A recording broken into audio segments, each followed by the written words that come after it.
Hello, my friends. Welcome back to 7-Minute Sunday School. I'm so glad you could join us. Today we're going to talk more about people. Do you remember last week we learned that people were made very, very special because they were made in God's image. That means that when we look at people, we should be able to see something of God. Wow.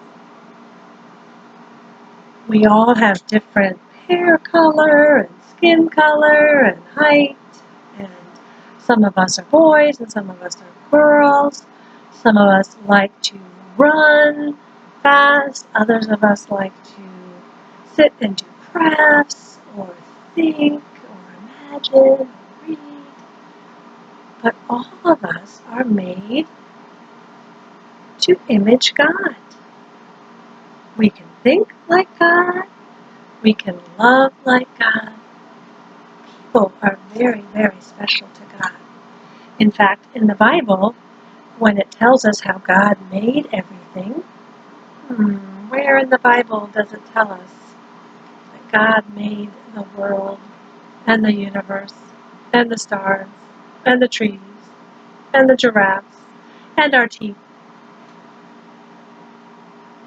In the very first book of the Bible, Genesis.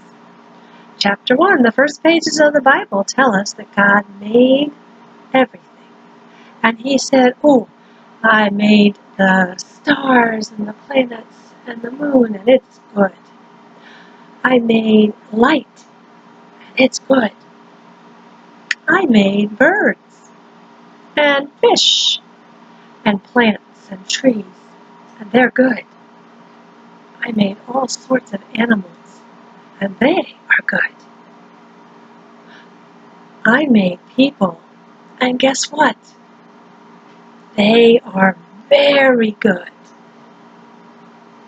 People are important to God. So, after God made Adam and Eve, he gave them to each other to be married. Marriage is God's idea. And so Adam and Eve became the first husband and wife. And ever since then, God has commanded that when it is time to marry, a man shall leave his father and mother and hold fast to his wife. Stick together. They shall become one flesh. That's God's idea. So Adam and Eve were perfectly happy. Have you ever been so happy you couldn't stop smiling? Sometimes I smile so much my mouth hurts.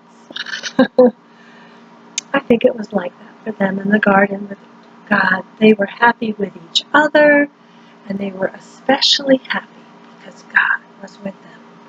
They had never experienced anything scary, and God would walk and talk with them.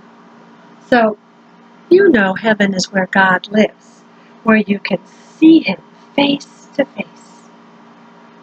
Eden was like that for Adam and Eve.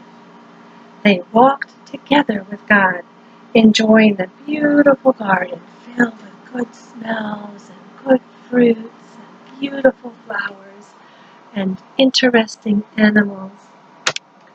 They talked about the job God had given them, to be in charge of the new world, to take care of it and fill it with the Garden of Eden, and to fill it with children and grandchildren.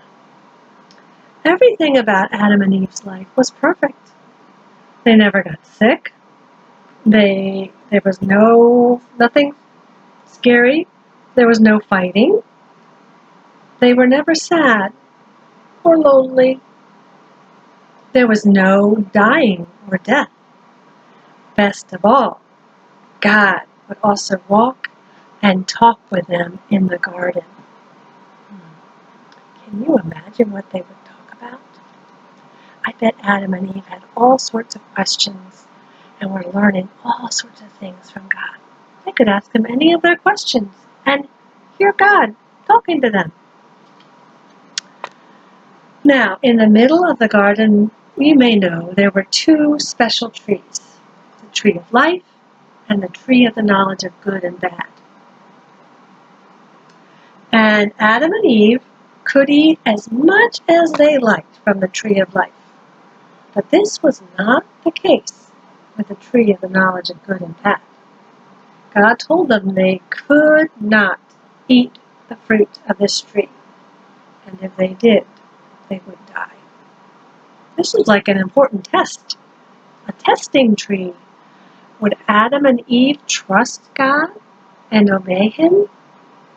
Or would they think, even though we can walk and talk with God and learn from Him and ask Him all our questions, maybe this tree is better than that. Do you think that's true? God said no. Oh, I hope they'll trust God and obey Him.